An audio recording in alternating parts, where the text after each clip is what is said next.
Have you ever noticed something strange about all those stories of salvation? The perfect world, the ultimate rescue? It's never here now. It's always just around the corner, just over the horizon. So let's get into this puzzle, this cosmic level delayed gratification.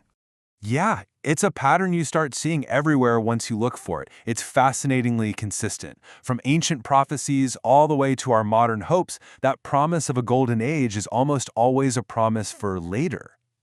So, the big question is why? Why is paradise always postponed? And this isn't just a quirk of one or two traditions. Nope, we see it all over the place. In Tibetan Buddhism, there's the enlightened kingdom of Shambhala, which will only reveal itself in the distant future. Christians are waiting for the New Jerusalem at the end of time. Hindus prophesy the coming of the Kalki avatar to end the current age of darkness. And Buddhists anticipate Maitreya, the future Buddha. It's a universal theme, and that suggests there's a much deeper logic at play here. So what is that logic? Well, the first clue is that this whole delay isn't just about waiting for some date on a calendar to roll around. Turns out the arrival of salvation is conditional. It's not just a matter of when, it's a matter of what. Right. Across all these traditions, perfection is being held back on purpose. It's waiting for the world, or maybe for us, to reach a very specific state. And here's the counterintuitive part. That state is often a point of deep crisis, decay, or, well, total unreadiness. And this is where the pattern becomes crystal clear. For the Kalki avatar to show up, righteousness has to decline. For Shambhala's king to emerge, the world has to be spiritually empty, devoid of true dharma. And in Christian eschatology, that's just its theology of the end times, the final judgment is held off until, and I quote, the measure of iniquity is full. It seems like salvation requires us to hit rock bottom first, a real darkness before the dawn. Okay, so if the world has to get worse before it gets better, what on earth is the point of waiting? This brings us to a pretty radical idea. What if the delay isn't just some unfortunate circumstance? What if it's actually a mechanism? What if time itself is acting as a kind of moral filter? The writer Jason Farman just nails this idea. He says we should think about waiting not as this passive, frustrating thing, but as a defining, transformative process. It's not about what we're waiting for, but about who we become while we wait. And that is the crucial point right there. This interval, this long delay, it's not empty time. Not at all. It's an active process. It's a training ground for our character. The struggle, the hope, the very act of looking toward a better future, that's what shapes us, right here, in the present. And this idea connects brilliantly to a theological concept called sanctification. The core idea is that salvation isn't a switch that just gets flipped one day. No, it's a process of becoming. It's the journey of growing into our better selves. The delay, then, is the space where this messy, human process of sanctification can actually play out. Theologically speaking, this waiting period actually has several very specific jobs.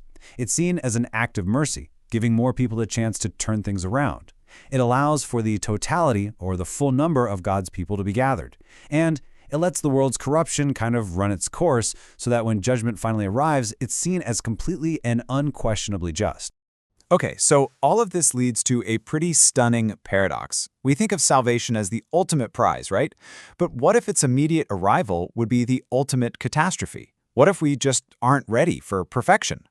There's this philosophical idea that puts it bluntly, direct, unmediated contact with the real, with absolute truth, with perfection, would produce a total collapse.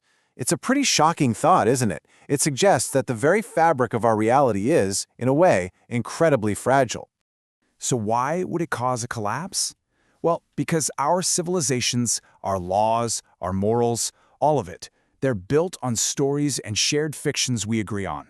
They are, as one text puts it, machines to shield the collective from a truth too dense to bear.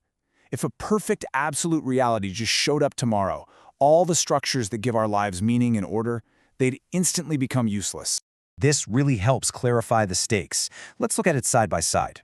Postponed salvation preserves our choices, our agency, and our moral responsibility. It makes what we do now really matter.